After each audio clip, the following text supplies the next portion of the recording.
Hi friends, ഇത് ഉണ്ടായൊരു സംഭവമാണ്. ഞാനും എൻ്റെ വൈഫും കൂടി തൃശ്ശൂരിൽ നിന്ന് ഞങ്ങളൊരു ബാംഗ്ലൂരിലേക്ക് ഒരു യാത്ര പോയി. ജസ്റ്റ് ഓണൊക്കെ അല്ലേ, ഒന്നടിച്ച് പൊളിക്കാം എന്ന് വിചാരിച്ചിട്ടാണ് യാത്ര പോയത്. സോ നമ്മൾ ഓൾറെഡി ഒരു റൂം ബുക്ക് ചെയ്തിട്ടുണ്ടായിരുന്നു, ഒരു 3 ദിവസത്തേക്ക്. ഒരു ഹോട്ടൽ ഓശ്രീ എന്നാണ് ആ ഹോട്ടലിൻ്റെ പേര്.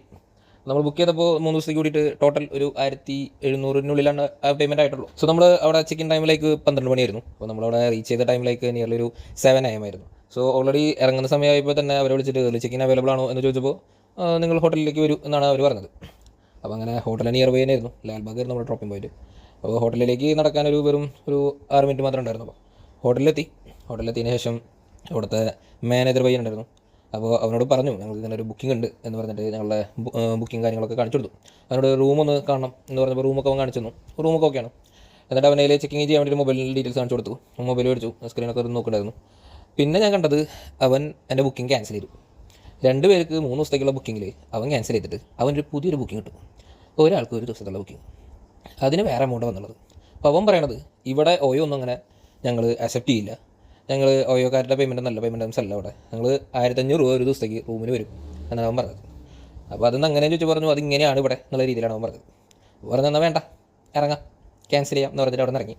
പിന്നെ ഇറങ്ങിയിട്ട് ഈ പറഞ്ഞ പോലെ കുറേ നേരം അവിടെ ഒരു ഹോട്ടൽ കിട്ടാൻ വേണ്ടി കുറച്ച് നേരം അധികം അവിടെ സ്പെൻഡ് ചെയ്തു. എന്നിട്ടാണ് വേറെ ഹോട്ടൽ കിട്ടിയിട്ടാണ് പിന്നെ ഞങ്ങൾ അങ്ങോട്ട് മാറി. നമ്മളിത് ഓയോയിൽ വിളിച്ചു കമ്പനി രജിസ്റ്റർ ചെയ്യാൻ വേണ്ടിയിട്ട്. അവർ വിളിച്ചിട്ട് അവരോട് പറഞ്ഞപ്പോഴും അവരവിടെ നിന്നൊരു വലിയൊരു നല്ല ഇത് കിട്ടിയില്ല. ശരിക്കും പറഞ്ഞിട്ടുണ്ടെങ്കിൽ അവരും പറയണത് നിങ്ങളെ പേയ്മെൻറ്റ് പോയില്ലല്ലോ എന്നുള്ള രീതിയിലാണ് അവർ സംസാരിച്ചത്. പേയ്മെൻറ്റ് പോയതല്ലല്ലോ നമ്മുടെ ഇഷ്യൂ എന്ന് പറഞ്ഞിട്ടുണ്ടെങ്കിൽ നമ്മൾ അറിയാത്തൊരു സ്ഥലത്ത് ഇങ്ങനെ ചെല്ലുമ്പോൾ നമ്മളെ എക്സ്പ്ലോയിറ്റ് ചെയ്യുക എന്ന് പറയുന്നത്, പിന്നെ അതുപോലെ തന്നെ റൂഡ് ബിഹേവിയറോട് സംസാരിക്കുക. നമ്മൾ ചിലപ്പോൾ നാളെ ഫാമിലി ആയിട്ടായിരിക്കും പോകുന്നുണ്ടാവുക. അപ്പോൾ അവിടെ ചെന്ന് കഴിഞ്ഞിട്ടുണ്ടെങ്കിൽ ഇങ്ങനത്തെ ഒരു സിറ്റുവേഷൻ ആർക്കാണെങ്കിലും വരാം. അപ്പോൾ അതിനെ ഹെൽപ്പ് ചെയ്യണമല്ലോ, ഇവരുടെ സൈഡിൽ നിന്ന് എന്തെങ്കിലും ഹെൽപ്പ് വേണമല്ലോ. അപ്പോൾ അങ്ങനത്തെ സംഭവമൊന്നും ദൈവം സഹായിച്ചോ അവിടെ നിന്ന് വന്നില്ല. അപ്പോൾ ഞാൻ വിചാരിച്ചാൽ പിന്നെ റിവ്യൂ ഇടാം എന്ന് വിചാരിച്ചിട്ട് ഒരു റിവ്യൂ ഇട്ട് കഴിഞ്ഞിട്ട് നമുക്കൊന്ന് വെറുതെ അതിൻ്റെ റിവ്യൂലെ റിസപ്ഷനിസ്റ്റ് എഴുതിയിട്ടുണ്ടല്ലോ അതൊന്ന് വായിച്ചു നോക്കാം എന്ന് വിചാരിച്ചൊന്ന് കയറി നോക്കിയതാണ്. ദേഹം എടുക്കണോ എനിക്ക് പറ്റിയ അവസ്ഥയിലാണ് ഇഷ്ടം പോലെ പേര്. ഇങ്ങനെയുള്ളൊരു സ്ഥലത്ത് എങ്ങനെ നമ്മൾ വിശ്വസിച്ചിട്ട് താമസിക്കും നിങ്ങൾ പറയും?